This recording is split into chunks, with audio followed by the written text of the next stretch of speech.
काय होईल जर असं समजलं की आजच्या काळातील ही जी वाढती अस्वस्थता आहे, ती सतत वाटणारी धाकधूक आणि एकटेपणा आहे, यावर मात करण्यासाठीचं सर्वात प्रगत असं साधन एखाद्या आधुनिक पुस्तकात नाहीये. हो, म्हणजे ते एखाद्या आजच्या प्रसिद्ध सेल्फ हेल्प पुस्तकात नसून चक्क शेकडो वर्षांपूर्वी लिहिलेल्या एका प्राचीन कवितेत दडलेलं आहे असं म्हणायचं का तुम्हाला? अगदी तेच. आजच्या या सखोल चर्चेत आपण एका अशाच प्रवासाला निघणार आहोत. आपण पाहतोय की आजच्या या फास्ट पेस्ड आणि धकाधकीच्या जीवनात मानसिक शांतता मिळवणं हे एक मोठं आव्हान बनले आहे. नक्कीच. आणि याच हरवलेल्या शांततेचा शोध घेण्यासाठी आपण आपले आजचे जे स्रोत आहेत त्यांचा आधार घेणार आहोत. हो, ज्यामध्ये काही ऐतिहासिक नोंदी आहेत, आधुनिक मानसशास्त्रीय संशोधन आहे आणि आध्यात्मिक साहित्याचाही समावेश आहे. आपली आजची ही सखोल चर्चा केंद्रित आहे ती संत तुकाराम महाराजांच्या एका अत्यंत सुप्रसिद्ध अभंगावर, राजस सुकुमार मदनाचा पुतळा. हे विधान वरवर पाहता कदाचित अतिशयोक्ती वाटू शकेल, कारण आपण अनेकदा भक्ती आणि विज्ञान या दोन गोष्टी पूर्णपणे वेगवेगळ्या कप्प्यात ठेवण्याची सवय लावून घेतली आहे. हो ना, म्हणजे साधारणपणे या अभंगाकडे केवळ एक धार्मिक मजकूर म्हणूनच पाहिले जाते, जो फक्त मंदिरात किंवा कीर्तनात ऐकण्यापुरता मर्यादित असतो. अगदी बरोबर. पण जेव्हा आपण या स्रोतांचा अत्यंत बारकाईने अभ्यास करतो, तेव्हा आपल्या लक्षात येतं की संत तुकाराम महाराजांचे हे शब्द म्हणजे मानवी मनाला शांत करण्याचं एक अत्यंत परिपूर्ण असं विज्ञान आहे. आणि म्हणूनच आजच्या या चर्चेचे मुख्य उद्दिष्ट हे केवळ या अभंगाचा शाब्दिक अर्थ समजावून सांगणे हे नाहीये. तर मग काय आहे? तर हा शेकडो वर्षांपूर्वी लिहिला गेलेला भक्तिपूर्ण अभंग आजच्या या सोशल मीडियाच्या आणि कॉर्पोरेट तणावाच्या युगात आपलं मानसिक स्वास्थ्य कसं टिकवून ठेवू शकतो हे पाहणं. अच्छा, म्हणजे एक सायकोलॉजिकल टूल किंवा मानसशास्त्रीय साधन म्हणून याकडे बघायचंय. हो, अगदी तसंच. चला तर मग या अनोख्या प्रवासाला सुरुवात करूया. अभंगाची सुरुवात होते ती राजस सुकुमार मदनाचा पुतळा रविशशिकळा लोपलिया या ओळीने. खरं तर ह्याचा पारंपरिक अर्थ असा सांगितला जातो की विठ्ठलाचं रूप इतकं तेजस्वी आहे की त्यापुढे सूर्य आणि चंद्रसुद्धा फिके पडतात. पण जर आपण या शब्दांचा थेट संबंध आजच्या बाह्य जगातील दिखाव्याशी जोडला तर यातून काय मानसशास्त्रीय अर्थ निघतो, मला हे जाणून घ्यायला खूप आवडेल. हे बघायला गेलं तर या ओळीचा अर्थ समजून घेण्यासाठी आपल्याला इमोशनल रेग्युलेशन किंवा भावनिक नियमन या मानसशास्त्रीय संकल्पनेकडे पाहावे लागेल. अच्छा, म्हणजे आपल्या भावनांवर नियंत्रण मिळवणे. हो, माणसाचं मन नैसर्गिकरित्या सुरक्षितता आणि मान्यता शोधत असते आणि आजच्या आधुनिक काळात ही मान्यता आपण पूर्णपणे बाह्य जगात शोधायला लागलो आहोत. खरंच, समाजात आपली असणारी प्रतिमा, लोक काय म्हणतील याची चिंता, यावरच सगळं अवलंबून असतं. अगदी. बाहेरून मिळणारी दाद यावर आपला आनंद खरतो, पण मानसशास्त्र अत्यंत स्पष्टपणे सांगते की ज्या गोष्टींवर आपलं नियंत्रण नाही त्यावर जर आपलं मानसिक स्वास्थ्य अवलंबून असेल तर त्यातून फक्त अँक्झायटी निर्माण होते. हा विचार खूपच महत्वाचा आहे, कारण आजकाल आपण सगळे सौंदर्य आणि मान्यता या कल्पनेच्या अक्षरशः आहारी गेलो आहोत, नाही का? हो, सोशल मीडियाचं जगच तसं झालंय आता. हो ना, सोशल मीडियावर एखादा फोटो टाकताना तो अचूक दिसावा म्हणून जो फिल्टर शोधला जातो किंवा बाह्य सौंदर्य जपण्याचा जो प्रयत्न होतो, तो या अस्वस्थतेचाच एक भाग आहे. बरोबर, कारण आजचा ट्रेंड उद्या जुना होतो. आज ज्यांनी दाद दिली ते उद्या विसरून जातात. मग मला सांगा, तुकाराम महाराज जेव्हा विठ्ठलाच्या सौंदर्याचे एवढे कौतुक करतात तेव्हा ते खरोखरच फक्त त्याच्या शारीरिक आणि बाह्य सौंदर्याबद्दल बोलत आहेत का? नाही. हा अत्यंत कळीचा प्रश्न आहे आणि इथेच या अभंगाचे खरे मानसशास्त्रीय महत्त्व समोर येतं. बाहेर पडणाऱ्या खऱ्या आत्मिक प्रकाशाबद्दल सांगत आहेत का? नक्कीच.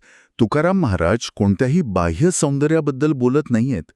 ते अशा एका सौंदर्याबद्दल बोलत आहेत ज्याचा उगम पूर्णपणे आतून होतो. अच्छा, म्हणजे रविशशिकळा लोपलिया यातील सूर्य आणि चंद्र हे बाह्य प्रकाशाचे प्रतीक आहेत तर?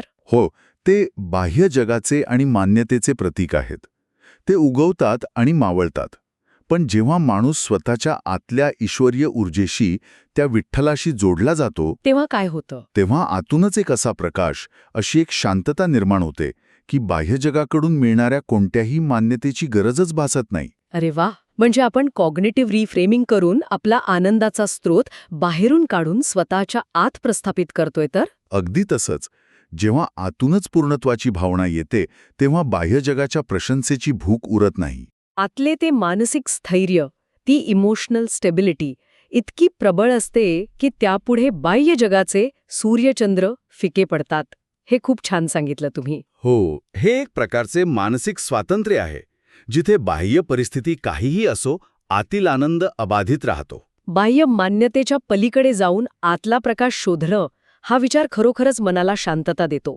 पण आता आपण वास्तवाचा विचार करूया. नक्कीच. आजच्या रोजच्या जगण्याशी हे कसं जोडायचं हा प्रश्न आहेच. हो, यातूनच आपण अभंगाच्या पुढच्या आणि अतिशय प्रभावी अशा प्रतिमेकडे वळतो.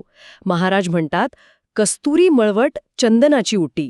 हो, याचा अर्थ विठ्ठलाच्या कपाळावरील कस्तुरी आणि चंदनाचा लेप. आता आध्यात्मिक दृष्टिकोनातून हे शांततेचे प्रतीक आहे हे आपण जाणतो. पण आजच्या अस्वस्थ जगाशी याचा थेट संबंध कसा जोडता येईल? कस्तुरी मळवट हे वरवर पाहता फक्त एक गंध वाटू शकतं, पण जर आपण याला मानवी मनाच्या विज्ञानाशी जोडलं तर हा कपाळावरचा मळवट एका अत्यंत शक्तिशाली मेंटल अँकरचं प्रतीक बनतो. मेंटल अँकर म्हणजे मानसिक नांगर. हो, कस्तुरी आणि चंदन हे दोन्ही थंडावा, सुगंध आणि परमशांती देणारे घटक आहेत.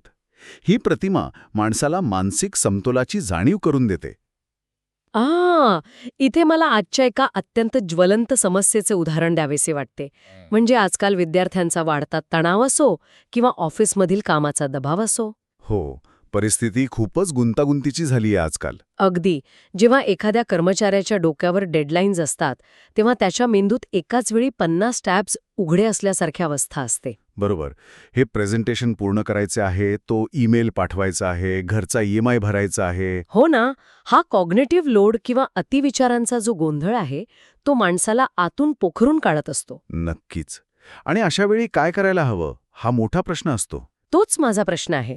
जेव्हा समोर डेडलाईनची टांगती तलवार असते तेव्हा डोळे मिटून कपाळावरच्या कस्तुरीच्या मळवटावर लक्ष केंद्रित करणे हे जवळजवळ अशक्य वाटू शकते. हो, अव्यवहार्य वाटतं ते. मग हे प्राचीन प्रतीक आजच्या काळात प्रत्यक्ष एक ध्यान किंवा ग्राउंडिंग टेक्निक म्हणून कसे काम करू शकते? हा प्रश्न अत्यंत रास्त आहे. आणि इथेच मानसशास्त्रातील नर्वस सिस्टम किंवा मज्जासंस्थेचे काम समजून घेणे आवश्यक ठरते. अच्छा, म्हणजे शरीराची विज्ञानावर आधारित प्रतिक्रिया. हो, जेव्हा ती डेडलाईन जवळ असते आणि मेंदूत 50 टॅब्स उघड्या असतात, तेव्हा शरीरातील फाईट ऑर फ्लाईट यंत्रणा सक्रिय होते. म्हणजे लढा किंवा पळ काढा ही अवस्था. अगदी. शरीरात कॉर्टिसॉल नावाचं स्ट्रेस हॉर्मोन वाढते आणि मेंदूला असा संकेत जातो की आपण एखाद्या भयंकर संकटात आहोत. बापरे. मग अशा वेळी त्या अतिविचारांच्या साखळीशी लढणे हा उपाय नसतो का? अजिबात नाही. त्या 50 टॅब्समधून पळून जाणे हाही उपाय नसतो. उपाय असतो तो मज्जासंस्थेला शांत करण्याचा. म्हणजे त्या अस्वस्थतेला थेट न भिडता शरीराची प्रतिक्रिया बदलण्यावर भर देणे आवश्यक आहे तर. नक्कीच. आणि इथेच हे कस्तुरी मळवट कामी येते. जेव्हा मेंदू अतिविचारांनी अस्वस्थ असतो तेव्हा त्याला एका स्पष्ट आणि शीतल बिंदूवर केंद्रित करणे गरजेचे असते. अच्छा, म्हणजे कस्तुरी आणि चंदनाच्या त्या शांत प्रतिमेवर लक्ष केंद्रित करायचे? हो. जेव्हा माणूस एका शांत, सुगंधी आणि स्थिर अशा प्रतिमेची कल्पना करतो तेव्हा मेंदूला एक स्पष्ट संदेश जातो की सगळं सुरक्षित आहे. अरे वा. मानसशास्त्रात यालाच पॅरासिम्पथेटिक नर्वस सिस्टम सक्रिय करणे असे म्हणतात ना? अगदी बरोबर. ही यंत्रणा शरीराला शांत करते, हृदयाचे ठोके सामान्य करते आणि श्वास संथ करते. म्हणजे तो कस्तुरी मळवट हा एक असा बिंदू आहे जो त्या विखुरलेल्या फोकसला एका जागी आणतो. हो. डोक्यात 50 विचार सुरू असतात तेव्हा त्या विचारांशी झुंजण्याऐवजी एका शीतल प्रतिमेवर लक्ष केंद्रित केल्याने मेंदूचा फोकस आपोआप बदलतो. म्हणजे मेंदूला काल्पनिक शांत प्रतिमा आणि वास्तवातील शांतता यातील फरक समजत नाही. त्यामुळे शरीर आपोआप रिलॅक्स होते. हे खरोखरच एका गाइडेड मेडिटेशन ट्रॅकसारखे आहे. हो, अगदी तसंच काम करतं हे. आपण बाह्य परिस्थिती बदलत नाही आहोत, तर त्या परिस्थितीला सामोरे जाण्यासाठी शरीराची अवस्था बदलत आहोत. खरंच. तुकाराम महाराजांनी हे मानवी मनाचे विज्ञान अतिशय सुंदर आणि सोप्या प्रतीकांद्वारे मांडले आहे. हो ना. तो कस्तुरीचा मळवट म्हणजे जणू काही त्या अस्वस्थ मनाला दिलेला एक शांततेचा स्पर्श असतो, जो अतिविचारांची ती जीवघेणी साखळी तोडण्यास मदत करतो. भक्ती हे खऱ्या अर्थाने मनाचे विज्ञान आहे हे यातून स्पष्ट होते. नक्कीच. भक्तीकडे या वैज्ञानिक दृष्टिकोनातून पाहणं खूप गरजेचं आहे. हे ऐकताना जाणवतंय की आंतरिक शांतता ही खरोखरच एक अत्यंत प्रबळ शक्ती असू शकते. पण जेव्हा आपण या शांतीचा प्रत्यक्ष जीवनातील अनुभव कसा असतो याकडे वळतो तेव्हा एक मोठा विरोधाभास उभा राहतो. कसा काय? कोणता विरोधाभास? म्हणजे आजच्या काळात यशाची जी व्याख्या ठरवली गेली आहे ती बहुतांश वेळा खूपच भौतिक आणि बाह्य गोष्टींवर आधारित आहे. हो, भरपूर पैसा, गाडी आणि कॉर्पोरेट जगात मिळवलेली मोठी पदे. अगदी यालाच यश मानले जाते आणि याच यशाला अनेकदा हॉलो सक्सेस किंवा पोकळ यश म्हटले जाते ना. हो, कारण बाहेरून पाहिल्यास सर्व काही परिपूर्ण वाटते, पण आतून ती व्यक्ती अनेकदा पूर्णपणे रिकामी आणि एकाकी असते. बरोबर. आणि दुसरीकडे जर आपण एका सामान्य वारकऱ्याचं उदाहरण घेतले, जो ऊन, वारा, पाऊस याची पर्वा न करता मैलोनमैल चालत असतो, हो, पायात साधी चप्पलही नसताना.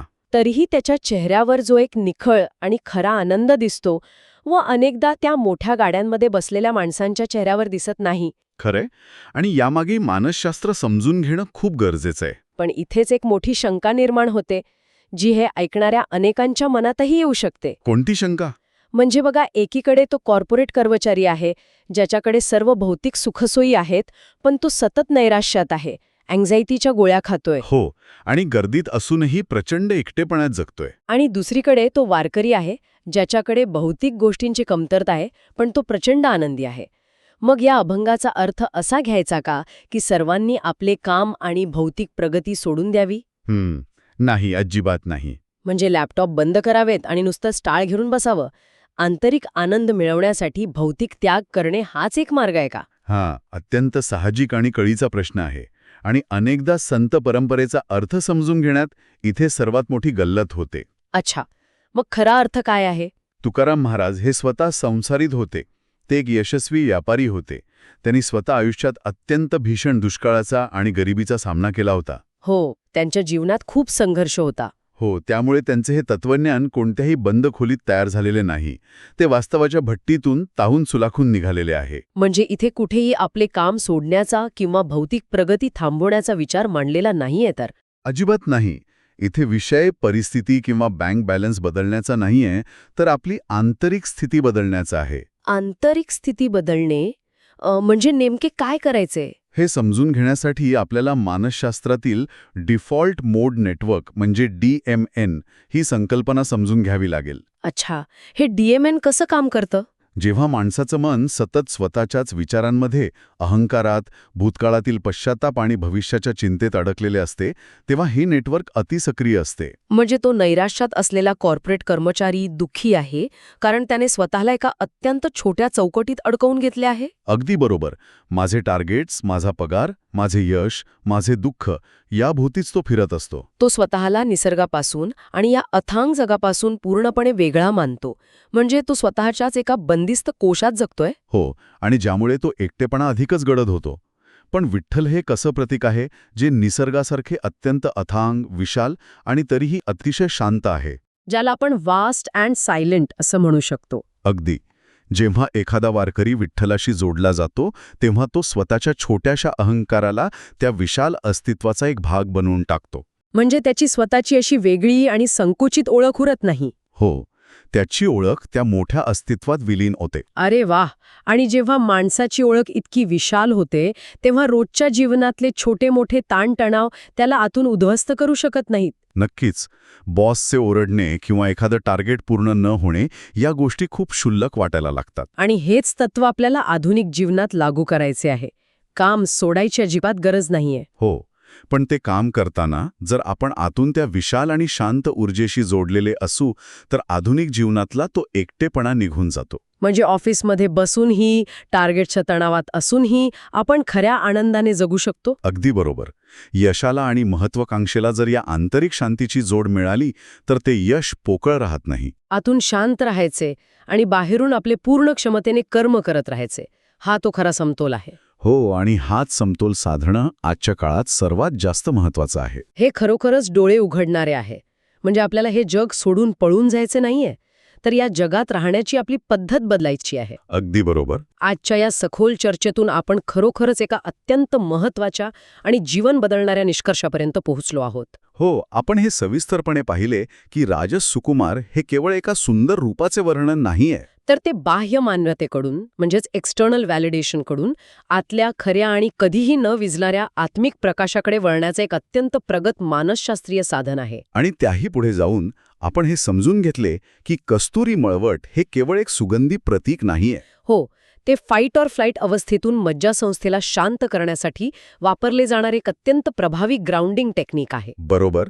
50 टॅब्स उघणे असलेल्या अस्वस्थ मेंदूला एकाग्र करण्यासाठी ते खूप उपयोगी आहे. म्हणजे खरी भक्ती आणि विज्ञान हे दोन वेगवेगळे कप्पे नसून भक्ती हा भावनिक समतोल किंवा इमोशनल बॅलेन्स साधण्याचा एक अत्यंत प्रगल्भ मार्ग आहे. अगदी 100% खरे आहे.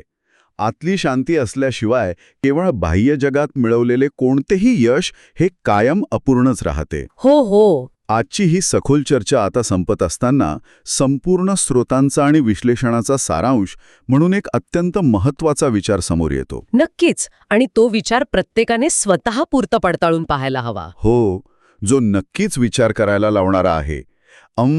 जर भक्ती हे खरोखरच मानवी मनाचे एक प्रगत विज्ञान असेल, हो, जर तो कस्तुरीचा मळवट आणि ते राजस सुकुमार रूप अतिविचारांनी थकलेल्या अस्वस्थ मनाला आणि भरकटलेल्या मज्जासंस्थेला स्थिर करू शकत असेल, तर नक्कीच त्याचा विचार व्हायला हवा. हो, तर दिवसातले काही मिनिटे नुसते शांत बसून राहणे याला केवळ रिकामी वेळ का मानायचे? अगदी बरोबर.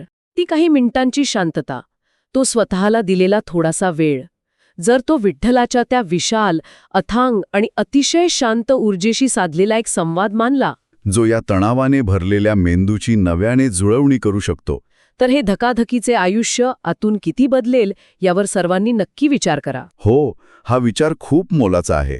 कारण आजच्या या पूर्ण प्रवासातून आणि संत तुकाराम महाराजांच्या या शब्दांमधून एक गोष्ट अगदी स्पष्ट होते. विठ्ठल म्हणजे फक्त देव नाही, तो आपल्या मनातील शांतता आहे.